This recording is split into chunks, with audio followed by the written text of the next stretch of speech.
This is Where We Live on Connecticut Public Radio. I'm Lucy Nalpathanchel. The pandemic flipped public education on its head when schools had to shift to remote learning. Each school district had a different approach, and when they saw their kids struggling, some parents decided to homeschool. The Associated Press reported in 18 states that shared data, the number of homeschooling students increased by 63% in the 2020-2021 school year. The number fell only by 17% this past school year. There's another approach to learning that has been around long before the pandemic. It's called unschooling, or self-directed education, where children are permitted to lead their own learning. Today, Where We Live, we learn more and hear why communities of color have embraced this form of education. Coming up, we talk to Connecticut parents, and we want to hear from you. Have you had experience with homeschooling? You can share a comment on Facebook or find us on Twitter at Where We Live. Joining us first on Zoom is Chimay Morales-James. She's a parent and founder of My Reflection Matters, and she calls herself an eduvist, or education activist. Chimay, welcome to our show. Thank you so much for having me. I'm excited to be here. So I mentioned My Reflection Matters. You founded this group, I believe, back in 2016. And so tell us a little bit about what your group does and how one of your children actually inspired you to explore what other options are out there. Yeah, so it's been quite a journey for My Reflection Matters. We started as I had left public school teaching, and I was serving as an education anti-racist consultant for NYU. And at that time, my eldest was about 3.5. So we were already thinking preschool, right? And what I started to notice is someone who was both working in schools as a consultant with teachers and talking about what does it mean to be a culturally responsive educator, and also being a parent. We were having these big conversations around transforming education, and teachers kept coming to me saying, "But where are the tools? I don't have the tools and resources. You're saying we need to reimagine curriculum and the conversations we're having in school, but we don't even have the tools to help guide us through these kinds of conversations and reimagining history from a different lens, right? Stories from a different lens." And I was struggling to also find those kinds of culturally responsive resources as a parent. And so My Reflection Matters was born really out of a need to really initially find culturally relevant resources that really speak to the stories, lived experiences of marginalized communities. And then from there, we started the pre-K thing. It didn't work out for 3 days. And that's when my life took a completely different direction. And when we realized preschool wasn't working for Judah, my eldest, my husband and I looked at each other and said, well, who told us we had to do this thing called school?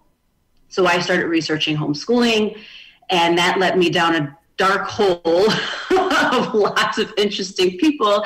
I bumped into Akila S. Richards, who runs Fear the Free Child podcast, and I knew unschooling was for us. Akila talks about unschooling, but specifically from the lens of Black, Indigenous, and other folks of color.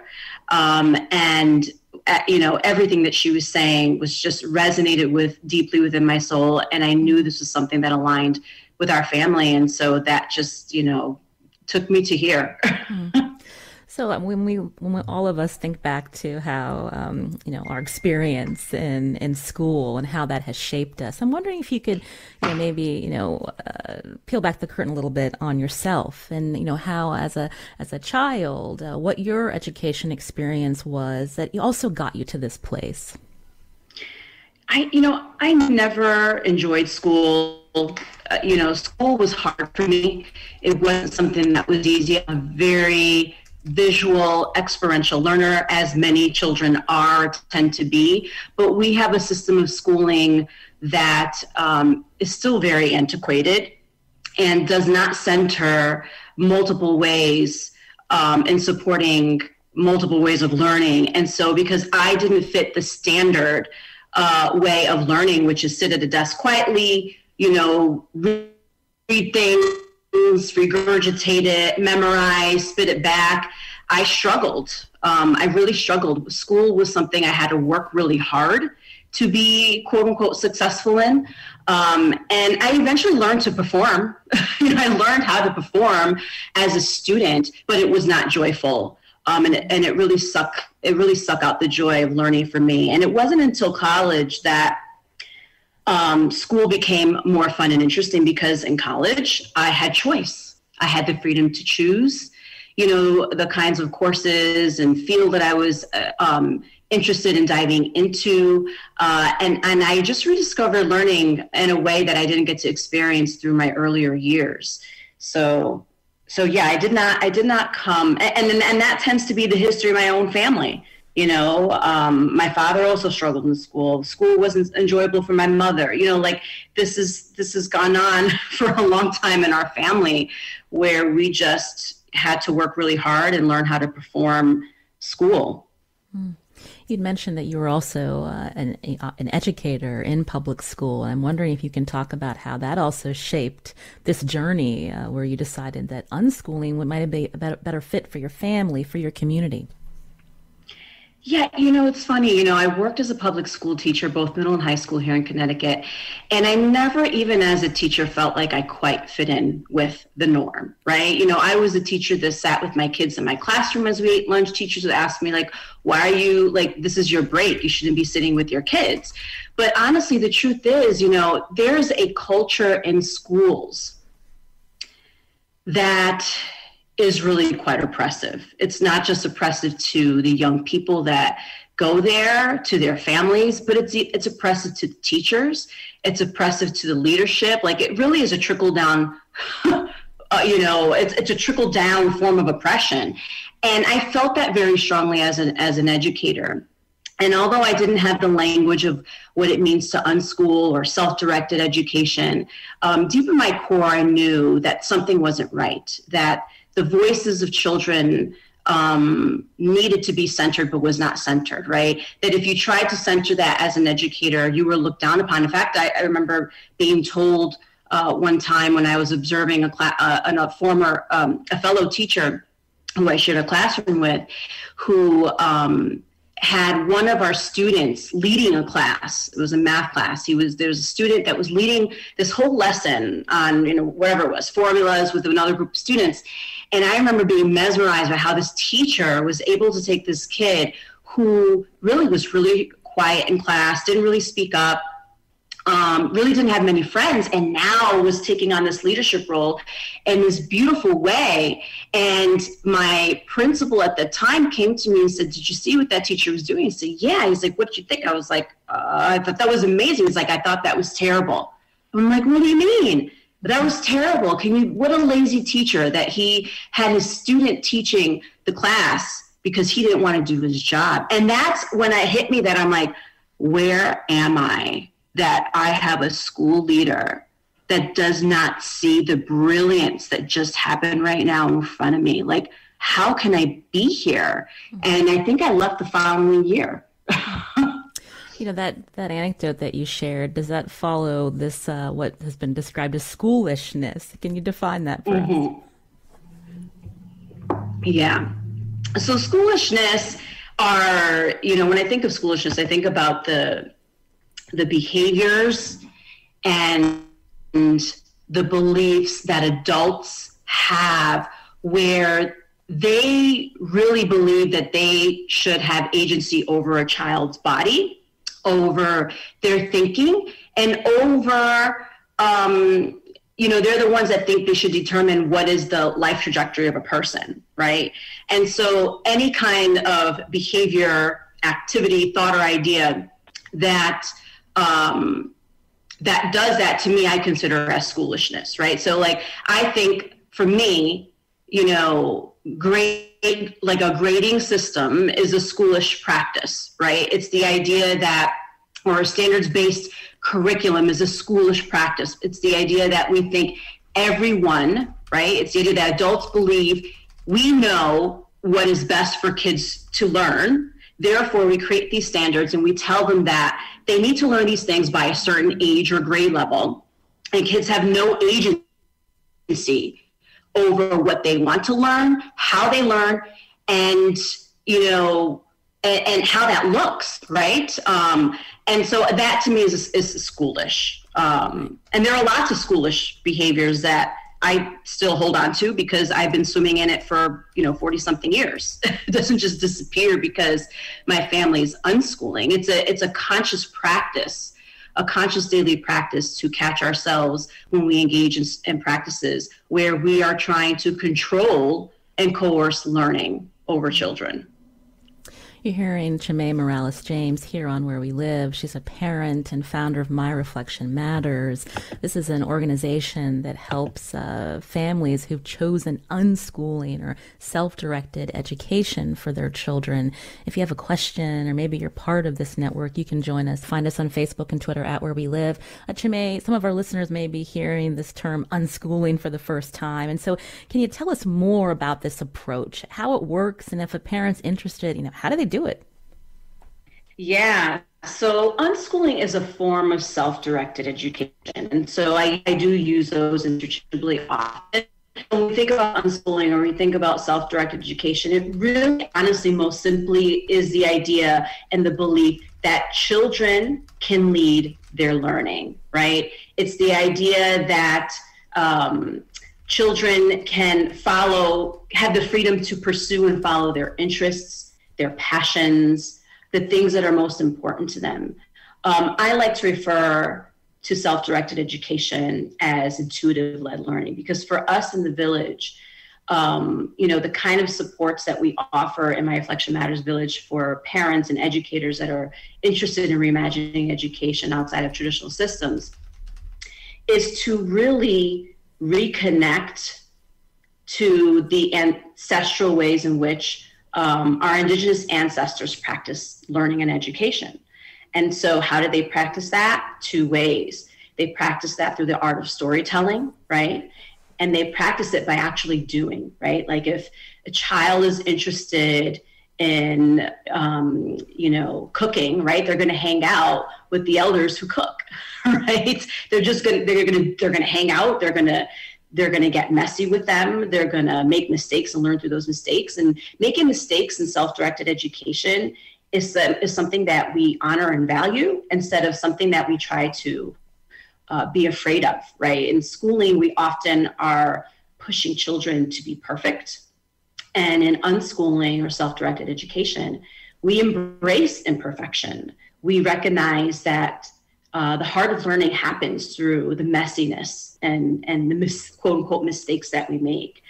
And so, yeah, for me, this is really about returning to our most natural form of learning, which children are naturally born to do.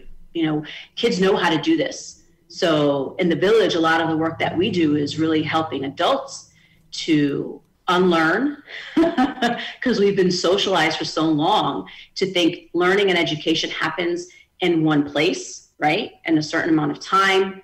And there are certain things that we're supposed to learn. And so kids already come into this world knowing how to learn intuitively. But oftentimes schooling breaks the spirits of children in ways that they begin to doubt that intuitive ability to follow their instinct. Hmm. When you mentioned break their spirit, that's something that happened to you as a child, Chimay. Yeah. As a young child, I was, made to believe that I was not enough, that I wasn't, and not by my family, but the system, that I didn't know enough, that I wasn't smart enough. I had teachers that would humiliate me and other students for not performing to their standards, and so I know what it's like firsthand to feel that. I know what it's like firsthand to be a witness to that, not just as a former student, but also as a former school teacher. We're learning today about unschooling with my guest, Chimay Morales James, who's founder of My Reflection Matters. We're going to learn more about how this organization helps families who've decided that unschooling works for them and their children. Again, you can join us 888-720-9677 or find us on Facebook and Twitter at Where We Live.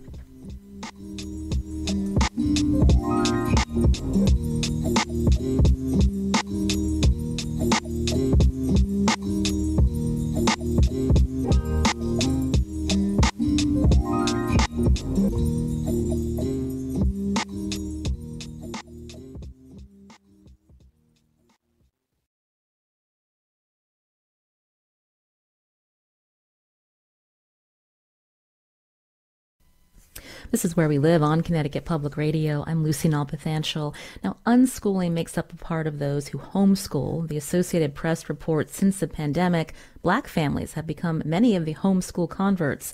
The proportion of Black families homeschooling their children increased by 5 times, from 3% to 16% from spring 2020 to the fall. That's according to the U.S. Census surveys. Now, in Connecticut, the State Department of Education tells us it collects homeschooling data at the time of a child's exit from public school. In November 2020, there was a slight decrease in the percentage of students from that June who returned to public school as compared to 2019. The department says this slight decrease was attributed to an increase in homeschooling from around 550 students in 2019 to around 3,500 in 2020. And by 2021, students that left to homeschool were around 2,300 as of October 1st. Now, earlier we heard from guest Chimay Morales James about why her family chose unschooling for their children. She leads a local network of families who are unschooling or homeschooling their children of color. Chimay, I'm wondering if you can talk more about this village and the co-op that you founded, how you're helping adults on this journey. Yeah. So, I always tell folks that come to me and have questions about unschooling or home education and are interested that they can't do this alone. You really need community. Now, that doesn't mean if you're a single parent that you can't do that, right? Whether you're a single parent, not a single parent, we all need a village, literally, to raise free people. And so my village has been my family, of course, and also our cooperative.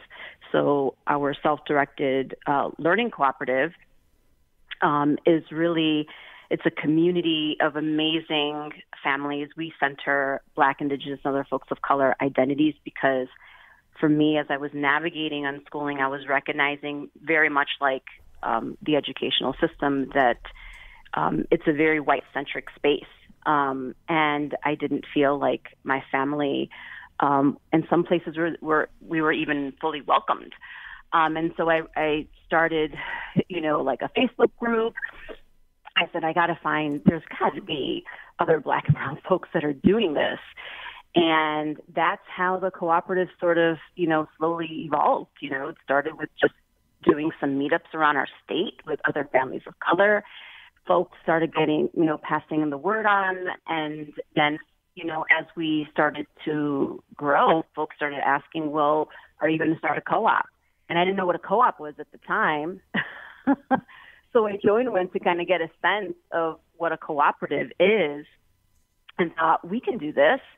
And so me, Tamsin, Deltra, many of the other mothers that we had initially, were meeting up through just regular meetups and play dates, we started organizing, and the cooperative now, at one point we had about 30 plus kids, which was just a lot.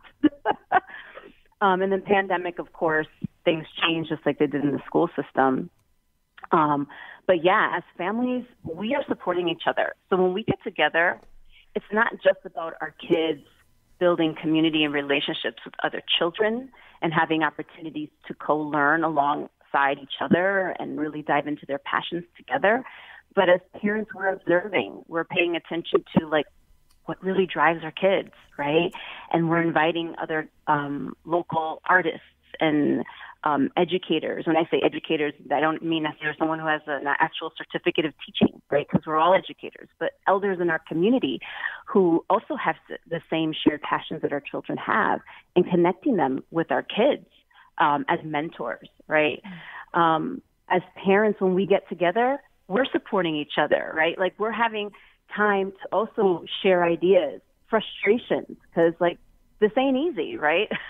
When you are navigating a type of not just learning, but living that is so radically different than the way most people live and experience education, you really need a community of people that are going to hold you up, that are going to help you be accountable, but are also going to be there when the times get challenging and you get schoolish and you need someone to kind of like lift your spirits up and remind you why you're here.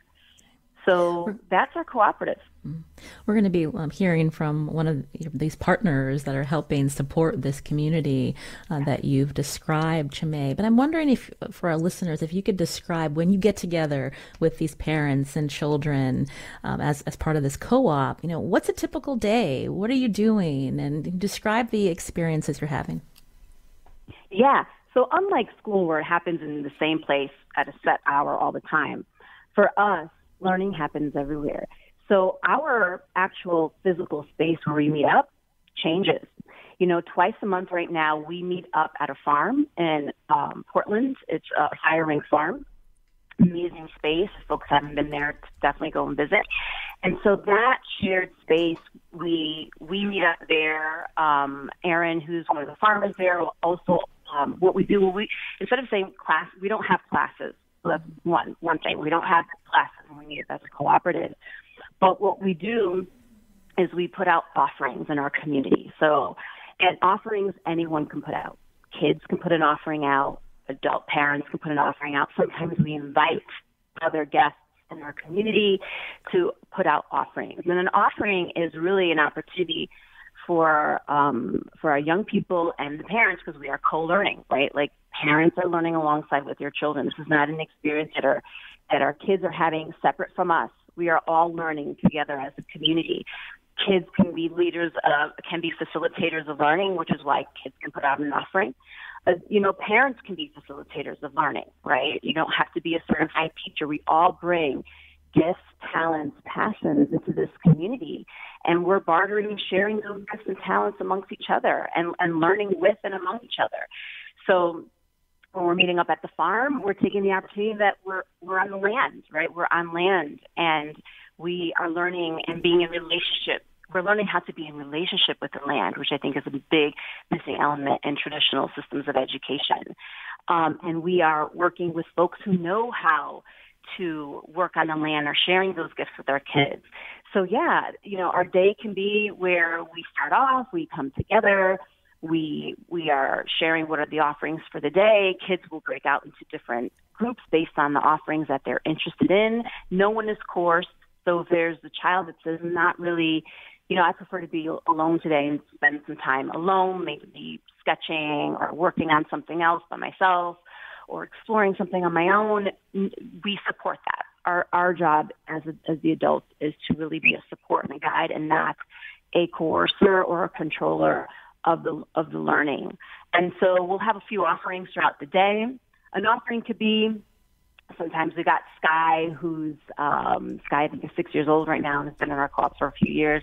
And Sky is very crafty, so Sky will love to do things like making ice cream or building something, with balloons or making candles, right? And so Sky with her mom will facilitate, sometimes an art project with the kids. We have a mom, Kalitha, who's really into STEM projects, right? And so Kalitha will come and put offerings sometimes, some really fun experiments the kids will get to get real messy with, outside with. Sometimes we'll have local artists. My mom is an artist, so she's an elder who'll come in sometimes and offer a session on painting, or sometimes they've made the gigante masks from Puerto Rico, little magnetic gigante masks. So it's a lot of fun. It really is. When I tell people, when they ask me, what does it feel like?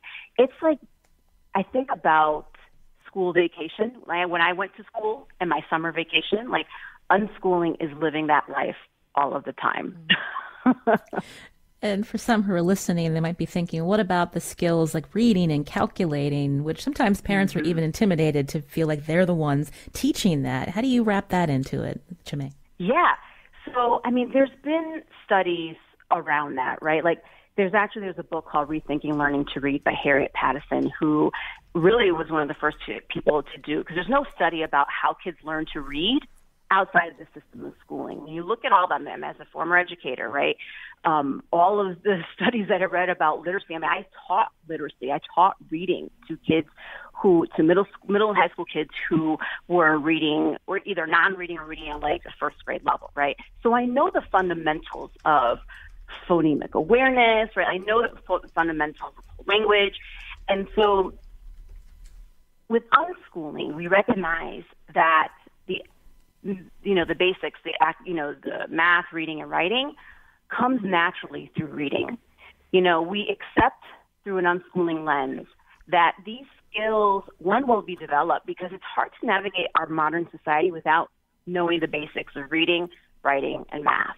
It's just very difficult. Kids can't get on the computer without knowing how to type words, right? Without knowing how to read things.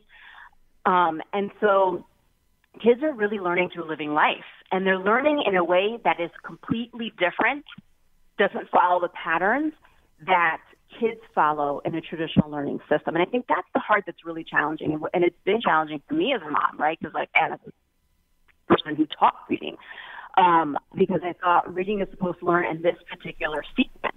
Math is supposed to learn in this particular sequence, but it doesn't happen that way when you're outside of the system. And it's quite magical to see.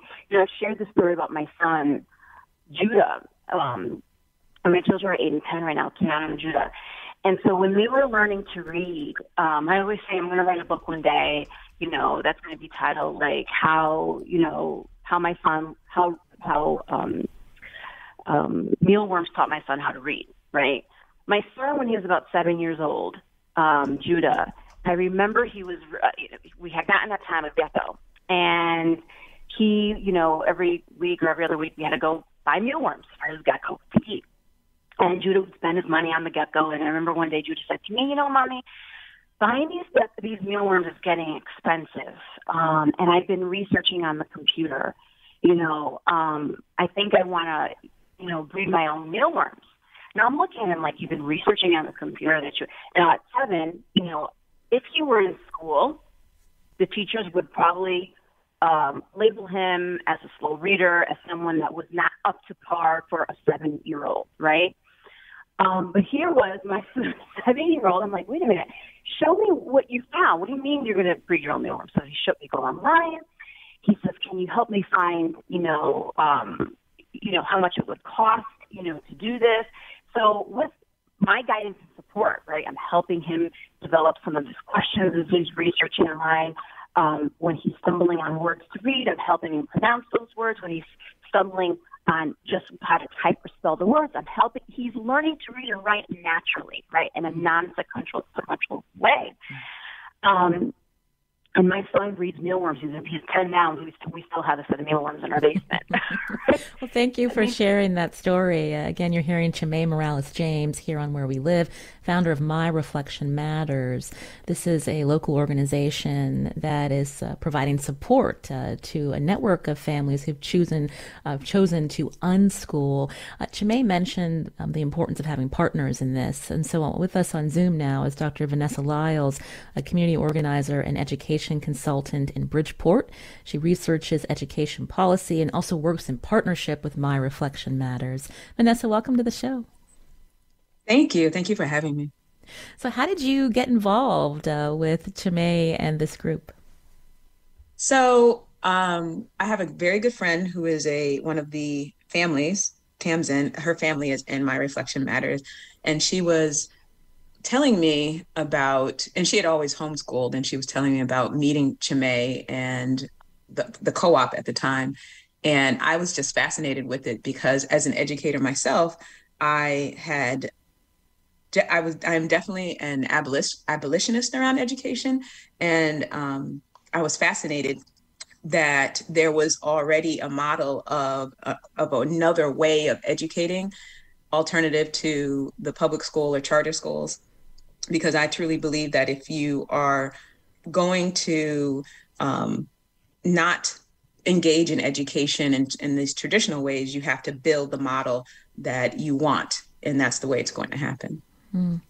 Now, when we think about parents who need support, there may be parents that you work with, Vanessa, who are, the head of household or a single parent, and their children are still within the public schools, but they're still looking for, this type of community. And I'm wondering if you can talk about that and how you support them. Yes, this is very important to me. The organization in which I work primarily, PT Partners, the organization is composed of leaders of mostly women identified, who live in low-income public housing in Bridgeport.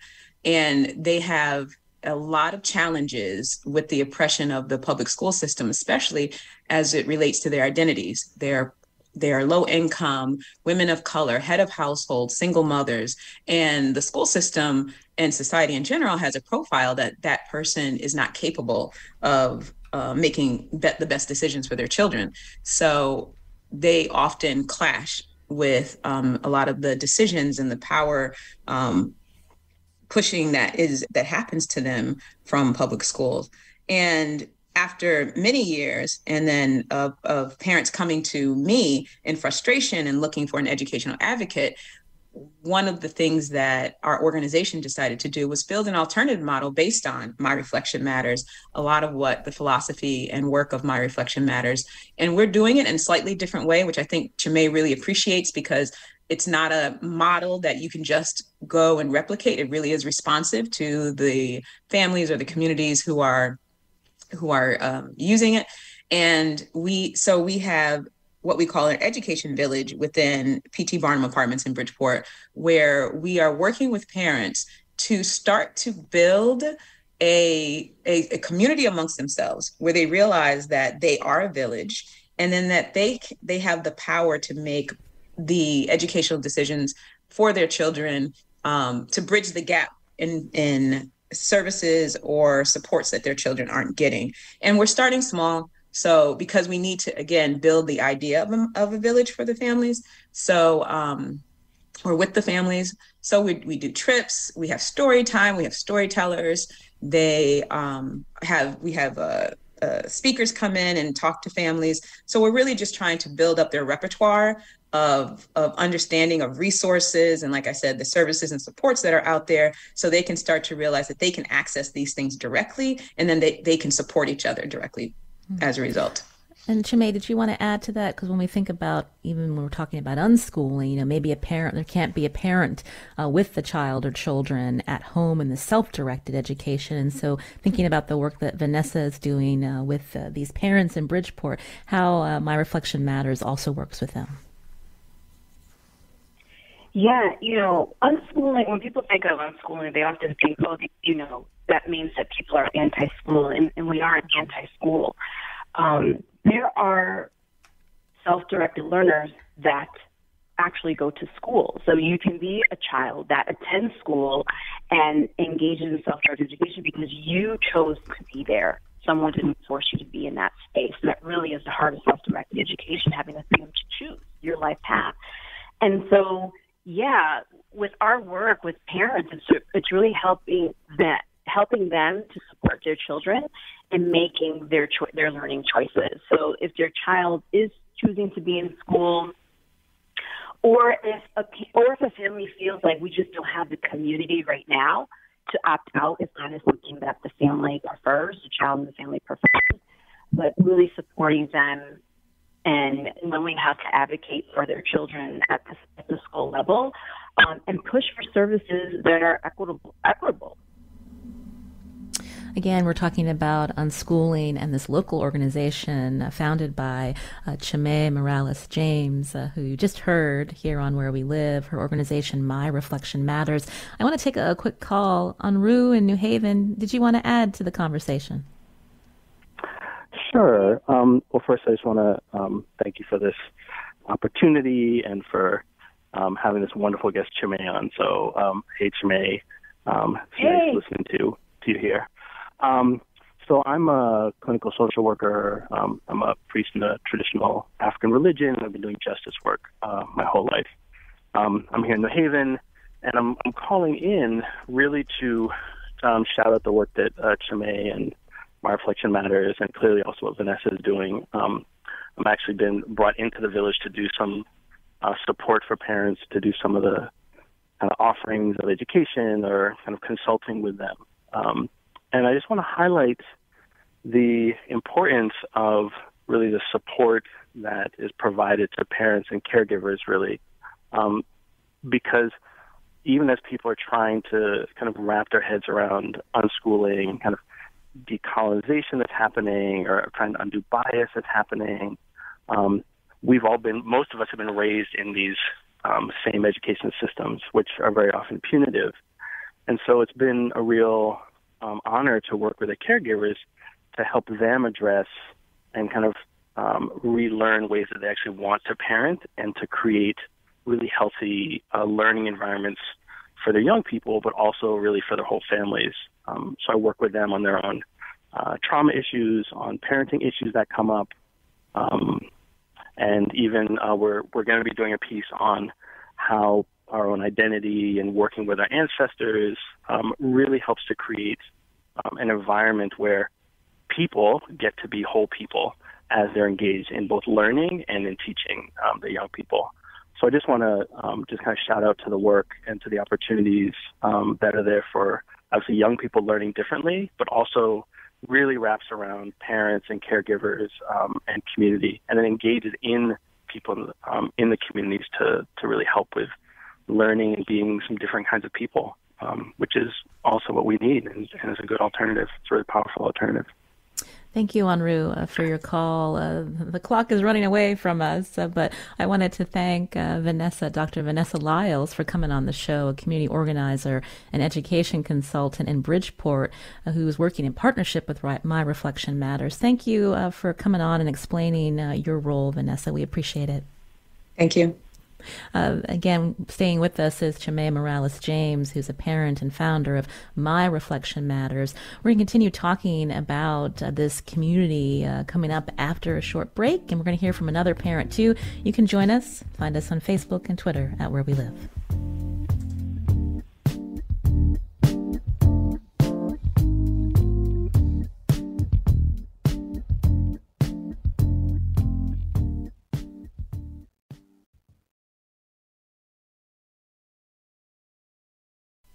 This is Where We Live on Connecticut Public Radio. I'm Lucy Nalpathanchel. Parents are finding different learning approaches for their children, like unschooling as an alternative to public school education, and more families and communities of color are embracing unschooling or self-directed education with their children, given what their kids have experienced in public schools, like dissatisfaction with the quality of education or even discrimination.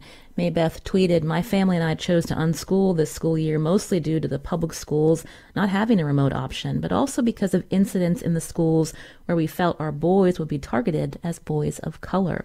Now, one of the parents that are part of My Reflection Matters, the co-learning co-op to support caregivers who've chosen unschooling, is joining us now on Zoom. Sylvia Maribei lives in Hartford, and she's a member of the My Reflection Matters Village. Sylvia, welcome to our show. Thank you. Happy to be here. I understand you began unschooling in Ohio, and then that's when you joined the My Reflection Matters Village. Since then, you've moved to Connecticut. So tell us about your decision to unschool with your son. Well, I made the decision it started off with homeschooling. We were moving from California to Ohio. Our last few months in school were not good, put it that way. It was pretty traumatic. We had some traumatic experiences, or my son did. And so when we realized we needed to move state, and it was in the middle of the year, we decided that the most healthy thing to do for our family would be to homeschool. As I was researching, the different homeschooling options, I came across the concept of unschooling, which resonated a lot more with me than at that time. I felt it would fit our child's needs better. So we went through the process of deschooling, and part of that process, as the caregiver is, taking time to observe your child, and then also to learn about, the different ways that your child can learn. So that meant that I was reading about different approaches to homeschooling and different unschooling books and listening to podcasts. I came across Akilah S. Richards' podcast, Fare of the Free Child, and that sealed it for me that as a parent of color, this is really an option. Prior to that, unschooling, although I was resonating with the ideas around unschooling, I hadn't seen much representation amongst people of color. And Akilah S's podcast just was sparking all sorts of things, because it wasn't just, it caused me to realize it wasn't just about education. It caused me to rethink how I parent and partner with my child, how we live together.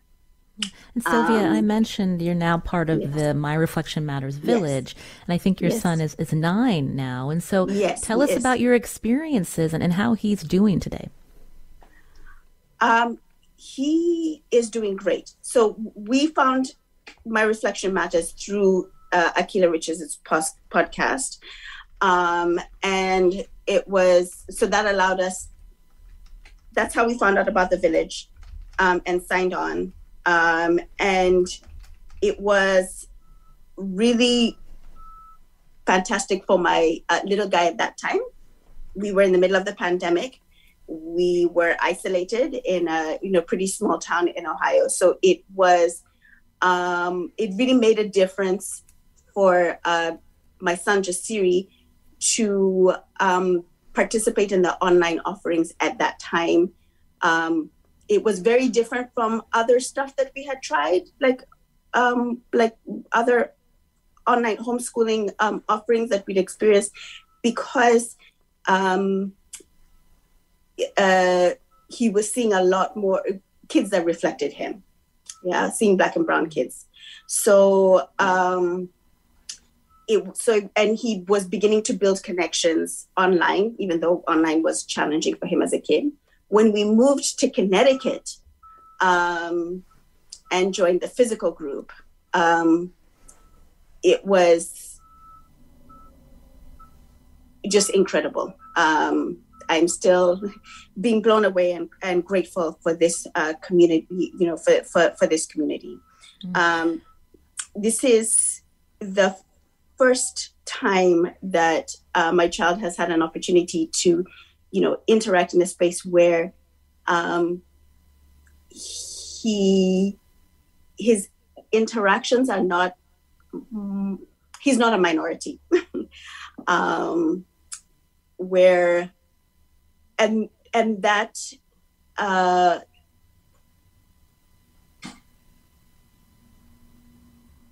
that has been mind-blowing for us. I've been blown away by the kindness of the people in the group, of the other children, and just being able to watch my child learn joyfully with others. Mm-hmm. Most of our unschooling journey has been in isolation. And so, being here with this community has been just phenomenal for him. Well, it's great to hear that it's been. It's great to hear that it's been transformational for both of you. Chimay Morales James is still with us, founder of My Reflection Matters. And so Sylvia's talking about the village, again, that you've created, Chimay. I want to make sure before we run out of time that, you're also working with educators who are in public schools that are also working on, changing some of these philosophies and these ways of thinking that can be damaging. Can you talk about that? Yeah. So, working in schools for me, as my life has shifted, moving into unschooling, has really been in supporting them and developing equitable, teaching practices, but also helping them reimagine and think how we can take liberatory practices that we use, like in our cooperative, into a system that really is oppressive and has a lot of limitations. And so when I'm working in schools, I know the big theme now is, equity. We see it everywhere. That's the thing that that's the thing that's trending is equity. And that's important. But I, with my work in schools, try to push leaders and educators and moving beyond equity into thinking about liberation education. Because when we think about equity, I think about a system as a tree, and the school system of education being this tree. And when we're doing equity work, what we're doing is we are trimming the tree, we're pruning it, we're trying to make it on the outside appear healthy and strong and vibrant. But the truth is that when you have a system whose roots really are, spoiled, are not healthy, that no amount of trimming is going to ultimately save that tree. Liberation work is recognizing that and recognizing that we need to build something new. We need to plant something new. And so with equity work, we are reducing as much harm that a system creates for, and I would say all children, it's not just BIPOC children or other marginalized students. But, we have a system that's integrated, a system that is about training kids to take on jobs that help, the small elites continue to be the elite, right? Like the factory model is still very much alive in our system. And so liberation work is about people on the ground building their own, defining their own, and working in community to do that. And so, a lot of my work is helping educators, how can we center the voices of children? How can we center the voices of parents? How do we work in partnership with young people versus controlling their learning and the environment? It's challenging work because the system doesn't really fully support a liberation model. But I do believe that the more that we as educators become more aware of education outside of equity, then the more we begin to push, our system into moving into more liberatory ways of thinking and being. And Chimay, thank you for that. I just wanted to read a tweet we got from Steve, who says, "My Reflection Matters does such important work despite the common and not unwarranted, in some cases, perception of homeschooling as mostly conservative. There are a lot of us doing it to teach truth and strive for equity in a way that schools do not." So I want to share that with you. And thank you for coming on the show. We're out of time. Chimay Morales-James, founder of My Reflection Matters. Thank you. And also to Sylvia Maribei, who lives in Hartford. Welcome to Connecticut. Thank you for your story on the show. I'm Lucy Nalpathanchel. Today's show produced by Katie Pellico.